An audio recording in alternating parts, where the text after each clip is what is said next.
శ్రీమాత్రే నమః. అమ్మతో ప్రయాణానికి స్వాగతం. అందరికీ అమ్మవారి ఆశీస్సులు ఉండాలని మనస్ఫూర్తిగా ఆ తల్లిని వేడుకుంటూ, ఈరోజు మాఘమాసపు షష్ఠి గురువారం. పవిత్రమైనటువంటి ఈ కథను భక్తి శ్రద్ధలతో ఆలకించండి. పూర్వం దత్తాత్రేయుని కాలంలో కార్తవీర్యార్జునుడు అనేటటువంటి ఒక క్షత్రియ వీరుడు మహిష్మతి అనేటటువంటి నగరాన్ని రాజధానిగా చేసుకుని పాలిస్తూ ఉండేవాడు. అతనికి గురువర్యులు దత్తాత్రేయ స్వామివారు. ఒకనాడు దత్తాత్రేయుని యొక్క ఆశ్రమానికి కార్తవీర్యార్జునుడు వెళ్ళి స్వామివారికి నమస్కరించి, గురువర్యా, మీ అనుగ్రహం వలన అనేక విషయాలు నేను తెలుసుకుని ఉన్నాను. మాఘమాసం యొక్క మహత్యం గురించి విని నేను ఎప్పుడూ ఉండలేదు. కాబట్టి మాఘమాసం యొక్క విశిష్టను గురించి, మాఘ స్నాన ఫలం గురించి మీ ద్వారా నాకు తెలుసుకోవాలని కుతూహలంగా ఉంది. కాబట్టి దాని గురించి నాకు వివరించవలసింది అని చెప్పి అంటాడు. అప్పుడు దత్తాత్రేయ స్వామివారు ఈ విధంగా కార్తవీర్యార్జుని యొక్క కోరికను మన్నించి ఈ విధంగా వివరిస్తారు. భూపాల, భరతఖండంలో ఉన్నటువంటి పుణ్యనదులకు సమానమైనటువంటి నదులు ప్రపంచమందు ఎక్కడా లేవు. ఈ నదులలో ముఖ్యమైనవి 12. అందుచేతనే వీటికి పుష్కర ప్రవేశం కలుగుతుంది. కాబట్టి బృహస్పతి ఒక్కొక్క సంవత్సరము ఒక్కొక్క రాశి యందు ఉన్నప్పుడు ఆయా నదులకు పుష్కరారంభం అవుతుంది. కాబట్టి అటువంటి నదుల యందు స్నానం చేసి దాన పుణ్యం ఆచరించిన ఎడల దాని వలన కలిగేటటువంటి ఫలాన్ని వర్ణించడం నాకు కూడా సాధ్యం కానటువంటి పని. అందులోనూ మాఘమాసమందు నదిలో స్నానం చేసినటువంటి ఎవ్వరైనా సరే వారికి గొప్ప ఫలితం కలగడమే కాకుండా జన్మరాహిత్యం కూడా కలుగుతుంది. కాబట్టి ఏ మానవుడైనను మాఘమాసంలో నదీ స్నానం తప్పకుండా చేయవలెను. అలా చెయ్యని ఎడల ఆ మానవుడు జన్మజన్మలందు తాను చేసుకున్నటువంటి పాపఫలం అనుభవించక తప్పదు. మాఘమాసంలో సూర్యుడు మకర రాశి యందు ఉండగా మాఘ స్నానంబు చేసి ఒక సద్బ్రాహ్మణునకు దాన ధర్మాలు చేసినచో పంచమహాపాతకములు చేసిన వాడైనా సరే తప్పకుండా ముక్తి పొందగలడు అని దత్తాత్రేయ స్వామివారు కార్తవీర్యార్జునకు ఈ విధంగా చెప్పుచున్నారు. పూర్వకాలమున గంగా నదీ తీరంన ఉత్తర భాగమున భాగ్యపురం అనేటటువంటి ఒక పట్టణం ఉండేది. అందులో నివసించేటటువంటి ప్రజలందరూ భాగ్యవంతులు. గొప్ప వ్యాపారాలు చేసి ధనం సంపాదించి అపర కుబేరులమని చెప్పి వారు గర్విస్తూ ఉండేవారు. ఆ నగరంలో హేమారంభుడు అనేటటువంటి ఒక వైశ్యుడు ఉండేవాడు. అతను గొప్ప ధనవంతుడు. బంగారు నగలు, నాణ్యాలు, గొప్పగా ధనరాశులతో నిండి ఉండేవాడు. అలా మరికొంత కాలమునకు హేమాంబరుడు చనిపోతాడు. తండ్రి చనిపోగానే ఇద్దరు అన్నదమ్ములు తండ్రి ఆస్తిని భాగాలుగా వేసి పంచుకొని ఇష్టం వచ్చినట్లుగా పాడు చేసేశారు. ఇద్దరు చెరొక ఉంపుడు గత్తెను చేరదీసి కులభ్రష్టులు అయ్యున్నారు. ఒకనాడు పెద్ద కుమారుడు దైవావశాన అడవిలో పెద్ద పులి నోటబడి చనిపోతాడు. చిన్న కుమారుడు ఒక వేశ్యతో ఉద్యానవనంలో విహరిస్తూ ఉండగా కర్మవశాత్తు త్రాచుపాము కరవడం వలన నోటి వెంట నురగలు కక్కుతూ అతను కూడా చనిపోతాడు. ఆ విధంగా హేమాంబరుని కుమారులు ఇద్దరూ చనిపోతారు. యమదూతలు వచ్చి వారిద్దరిని యమలోకానికి తీసుకుని వెళతారు. చిత్రగుప్తుడు వారి జాబితాలను చూసి పెద్దవారిని నరకంలో పడవేయమని చెప్తాడు. రెండవ వాడిని స్వర్గలోకానికి పంపించమని చెబుతాడు. అప్పుడు ఆ చిన్నవాడు చిత్రగుప్తుడితో ఇలా అంటాడు, అయ్యా, మేమిద్దరము ఒకే తండ్రి బిడ్డలం. ఇద్దరము ఒకే విధంగా పాపాలు చేసి ఉన్నాం. అయినా అతనికి నరకం ఏమిటి, నాకు స్వర్గం ఏమిటి? అసలు ఈ విధంగా నాకు స్వర్గం ప్రాప్తించడానికి గల కారణం ఏమిటి అని అడుగుతాడు. ఆ మాటకు చిత్రగుప్తుడు, ఓయి వైశ్యపుత్ర, నీవు నీ మిత్రుని కలుసుకోవటానికి ప్రతి దినము గంగానది దాటి అవతల ఉన్నటువంటి గట్టు మీద నీ స్నేహితునితో సంభాషించి వస్తూ ఉండేవాడివి. అలాగే మాఘమాసంలో నదిని దాటుచూ ఉండగా కెరటాల యొక్క జల్లులు నీ శిరస్సుపై పడ్డాయి. అందువలన నీవు పవిత్రుడవయ్యావు. మరొక విషయం ఏమిటి అంటే, నీ మిత్రుడు బ్రాహ్మణుడు. ప్రతినిత్యము బ్రాహ్మణ దర్శనం చేసినచో గోహత్యాది మహాపాతకములు కూడా నశించిపోతాయి. కాబట్టి విప్రుని చూడడం వలన నీకు మంచి ఫలితం కలిగింది. అది కూడా కాక ఆ బ్రాహ్మణుడు పఠించేటటువంటి గాయత్రి మంత్రమును కూడా నీవు విని ఉన్నావు. గంగా నదిలో ఉన్నటువంటి నీరు నీ శరీరం మీద పడింది కాబట్టి నీ పాపాలన్నీ నశించినందున నిన్ను స్వర్గానికి పంపిస్తున్నానని చెప్పి చిత్రగుప్తుడు వివరిస్తాడు. ఆహా! ఏమి నా భాగ్యం! గంగా జలము నా మీద పడినంత మాత్రానే నాకు ఇంతటి మోక్షం కలిగిందా? అని ఆ వైశ్యకుమారుడు సంతోషించి దేవతలతో స్వర్గలోకానికి వెళ్ళిపోతాడు. ఈ కథను వినిపించిన తర్వాత మరలా దత్తస్వామి, ఓ కార్తవీర్యార్జున, శివపూజ గురించి, శివ మహత్యం గురించి నీకు వివరిస్తాను వినుము. శ్రీరామచంద్రుడు రావణుని చంపుటకు సముద్రంపై వారధి కట్టిన చోట శివలింగాన్ని ప్రతిష్ఠించి పరమేశ్వరుని ధ్యానించి వారధిని దాటి రావణుని చంపివేశాడు. అలాగే హనుమంతుడు సముద్రాన్ని దాటినప్పుడు పరమేశ్వరుని ధ్యానించి రామునికి నమస్కరించి మహాబలాన్ని సంపాదించి సముద్రాన్ని దాటాడు. అర్జునుడు యుద్ధానికి బయలుదేరే ముందు శివపూజ చేసి యుద్ధరంగంలోకి ప్రవేశించాడు. మరెందరో మహానుభావులు ఆ పరమేశ్వరుని ధ్యానించి తమకు జయాన్ని చేకూర్చుకున్నారు. స్త్రీలు కూడా వారి యొక్క మనోవాంఛను వారు పొందారు. కాబట్టి పూజలందు శివపూజ పవిత్రమైనది. అలాగే నదులలో గంగా నది కూడా అతి పవిత్రమైనది. ఎలా అంటే గంగాజలం విష్ణు పాదాల నుండి పుట్టినది. కాబట్టి శివుని శిరస్సు నుండి ప్రవహించినటువంటి గంగానది సర్వపాపరహితమైనది. గంగాజలంలో స్నానం చేసిన వారు మహాపాపాలను సైతం తొలగించుకోగలరు. కాబట్టి గంగాజలమునకు అంతటి ప్రాముఖ్యత ఉంది.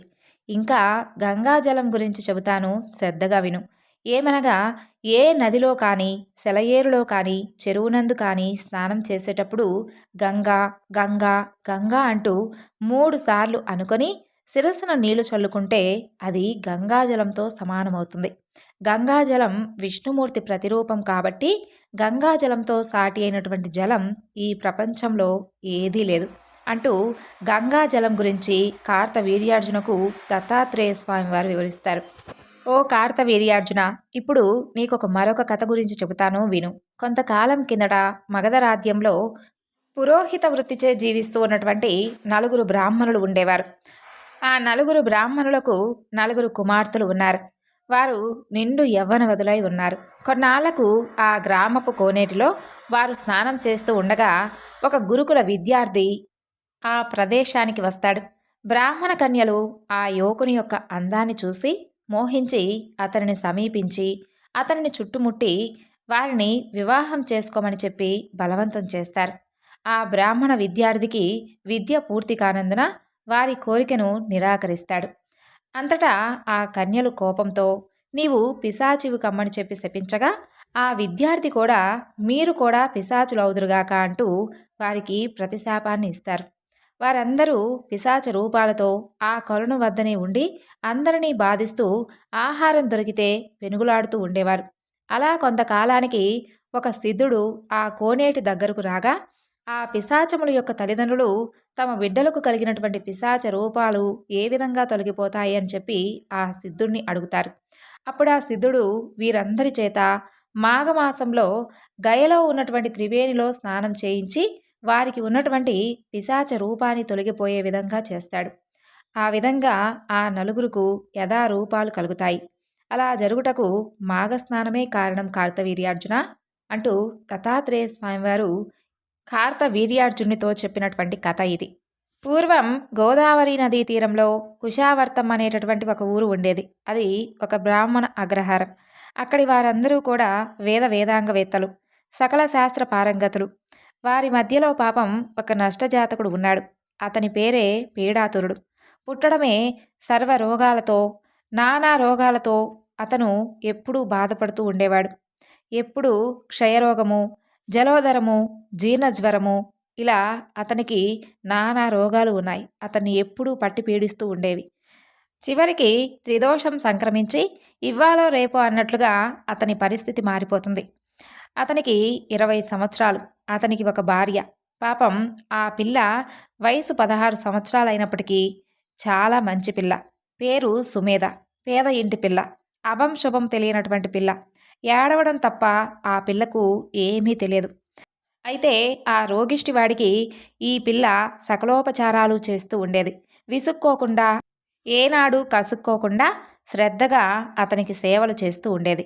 ఎవరు ఏ మందు చెబితే ప్రతి మందు తీసుకుని వచ్చి అతనికి వేస్తూ ఉండేది. ప్రతి వైద్యుడికి చూపిస్తూ ఉండేది. డబ్బుకు కూడా ఎప్పుడూ వెనకాడేది కాదు. అత్తమామలు ఇచ్చినటువంటి ఆస్తి అంతా ఆ వైద్యాలకే హరించుకుపోయింది. దిక్కు తోచనటువంటి పరిస్థితి ఏర్పడింది. కనీసం రోజు గడవనటువంటి స్థితి ఏర్పడింది. ఊరి వాళ్ళు వారు చేయగలిగినంత సహాయాన్ని కూడా వారు చేసేశారు. ఇక అతని రోగాలు మాత్రం తగ్గలేదు. అలాగే వారి సంసారం బాగుపడింది లేదు. అలా ఆ ఊరి వారు కూడా వారిని పట్టించుకోవడం మానేశారు.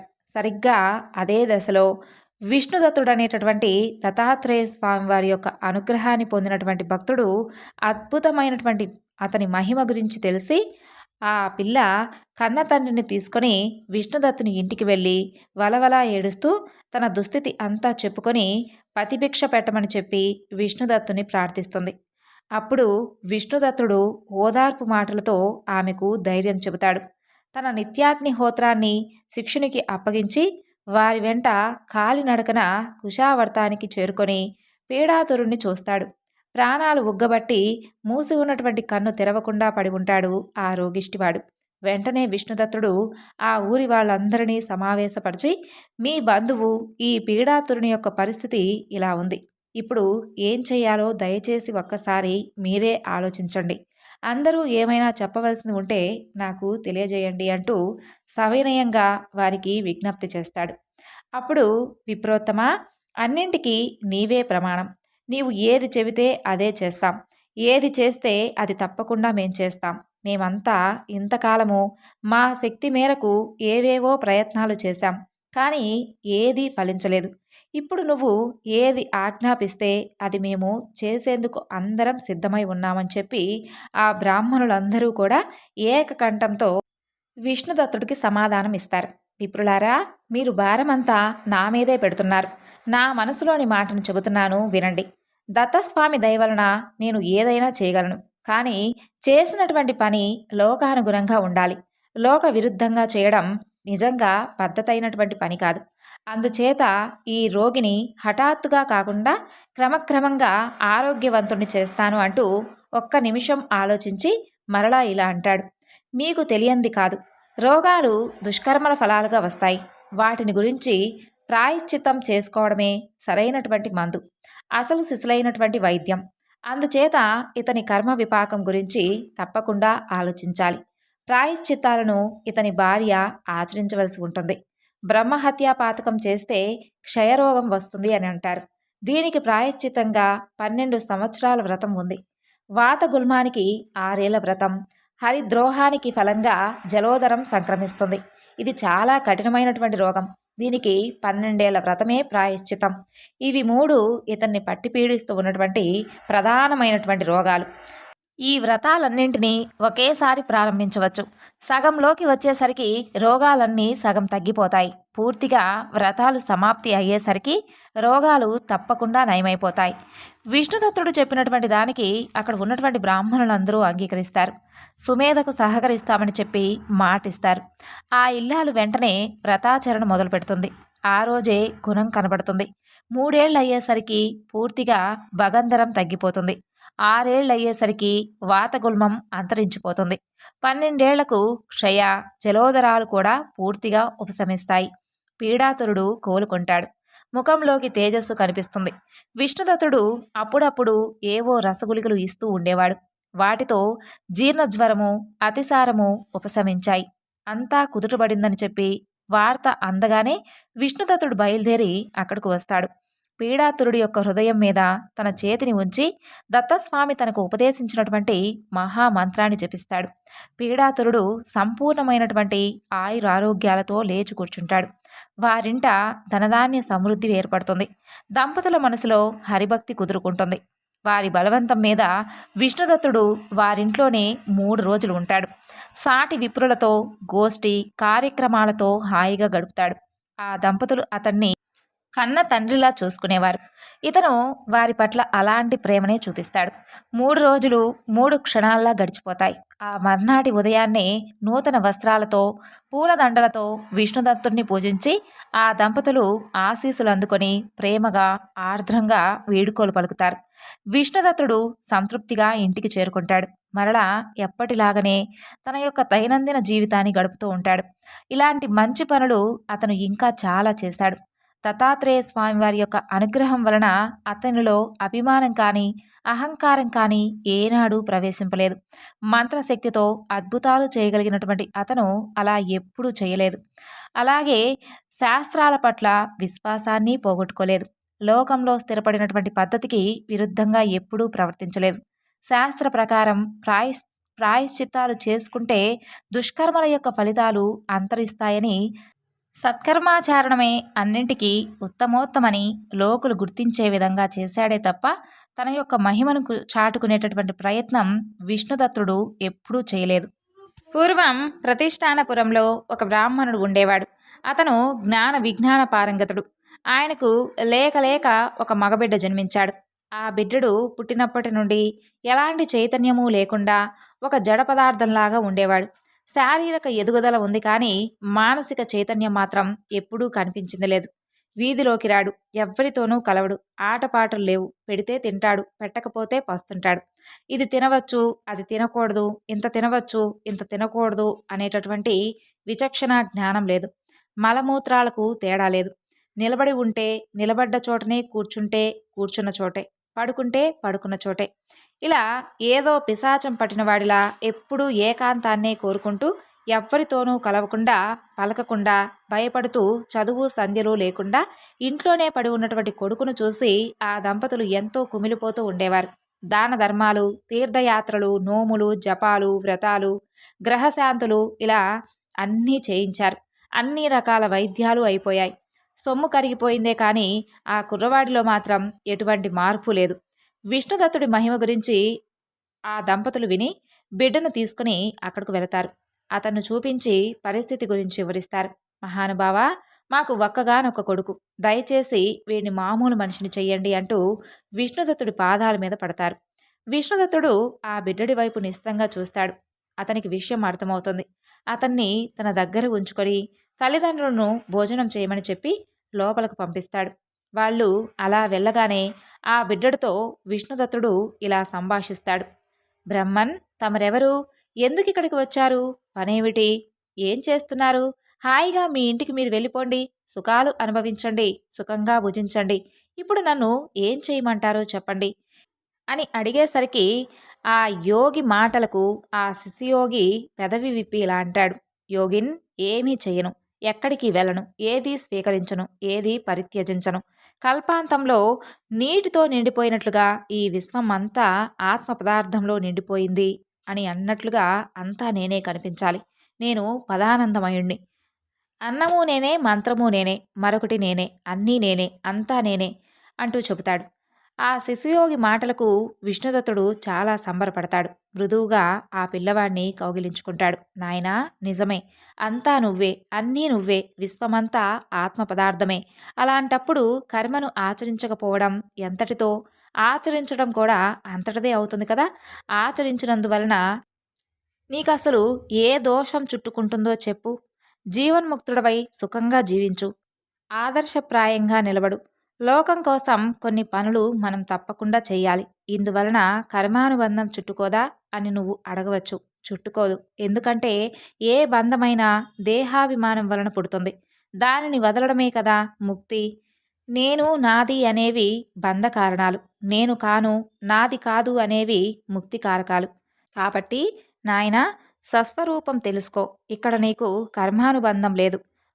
అవమానాల వలన కలిగేటటువంటి గుణదోషాలు కూడా అభిమానం వలనే. కాబట్టి దేహాభిమానం వదిలేస్తే గుణము లేదు, దోషము లేదు, బంధము లేదు. మోక్షం అనేది ఎక్కడో ఆకాశం మీదనో, పాతాళంలోనో, భూగోళం మీదనో లేదు, మనలోనే ఉంటుంది.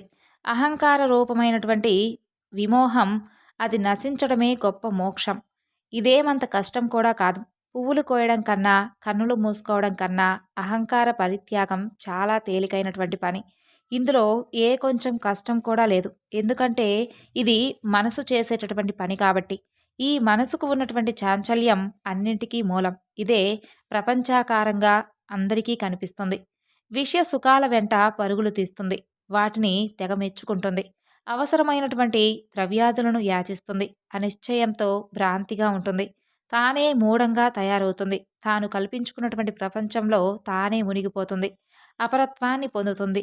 ఇవన్నీ దానికి స్వభావమైనటువంటి చంచల శక్తి వలన సంభవిస్తున్నటువంటి చాంచల్యాలు. కాబట్టి బుద్ధిమంతుడా, ఈ మనసు తత్వాన్ని గుర్తిస్తే అహంకార పరిత్యాగం ఏం అంత కష్టం కాదు. అందుచేత నీవు కూడా ఈ యొక్క జడత్వాన్ని విడిచిపెట్టు. నిరహంకారంగా, నిర్మమంగా కర్మాచరణం చెయ్యి. నువ్వు నాకు ఇష్టుడవయ్యావు. తల్లిదండ్రులను సంతోషపరచాలి అనేటటువంటి సంగతి గురించి ఆలోచించు. కొంతకాలం వారికి ప్రీతికరంగా జీవించు. వాళ్ళు వెళ్ళిపోయిన తర్వాత ఇక నీ ఇష్టం. అప్పుడు యథేచ్ఛగా సంచరించవచ్చు. అప్పుడు నిన్నెవ్వరూ నిర్బంధించరు. విష్ణుదత్తుని యొక్క ఉపదేశాన్ని ఆ శిశుయోగి అంగీకరిస్తాడు. ఆ క్షణం నుండే నిత్య కర్మలను ఆచరించడం మొదలు పెడతాడు. స్నాన సంధ్యలు ముగించి వస్తాడు. పతివ్రత శిరోమణి సుశీలమ్మ వడ్డించినటువంటి రుచికరమైనటువంటి ఆహారాన్ని మెచ్చుకుంటూ మితంగా ఆరగిస్తాడు. దానితో అతనిలో దాగినటువంటి భయాలన్నీ అంతరించిపోతాయి. నిస్సంగంగా ఉండవచ్చని, ఉండగలనని ధైర్యం తెచ్చుకుంటాడు. భోజనం ముగించి వచ్చినటువంటి తన తల్లిదండ్రులు తమ బిడ్డలో వచ్చినటువంటి మార్పును చూసి బ్రహ్మానందపడతారు. సుశీల విష్ణుదత్తులకు కృతజ్ఞతగా సాగిలపడి మరీ వారి కాళ్లపై పడి మొక్కుతారు.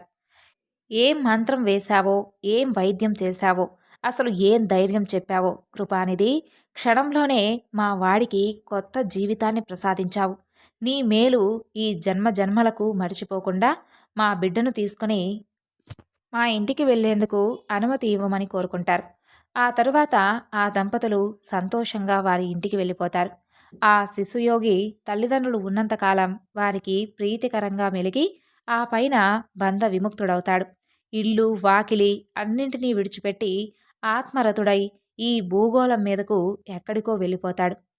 ఆ శిశుయోగి జ్ఞానసుధా సముద్రుడే కాని రవ్వంత సంఘభయం ఉంది. విష్ణుదత్తుడు రవ్వంత ప్రబోధం చేసి అతనిలో ఉన్నటువంటి భయాన్ని తొలగించాడు. ఈ కథలన్నీ దత్తాత్రేయ స్వామివారు కార్తవీర్యార్జునుడికి తెలియజేసి, కార్తవీర్యార్జున, నీకు ఉన్నటువంటి సందేహాలన్నీ తొలగిపోయాయి కదా. శాస్త్రాలకు కలిగినటువంటి వైరుధ్యము పైపై చూపులకు కనిపించేటటువంటి అభాసమే తప్ప ఆత్మదృష్టిలో అన్ని శాస్త్రాలు పరతత్వమైనటువంటి ప్రతిపాదకములే అని చెప్పగా, అప్పుడు కార్తవీర్యార్జునుడు, దేవదేవ, జగన్నాథ, సర్వ సందేహ భేదక, నాకు ఉన్నటువంటి సందేహాలన్నీ తొలగిపోయాయి స్వామి.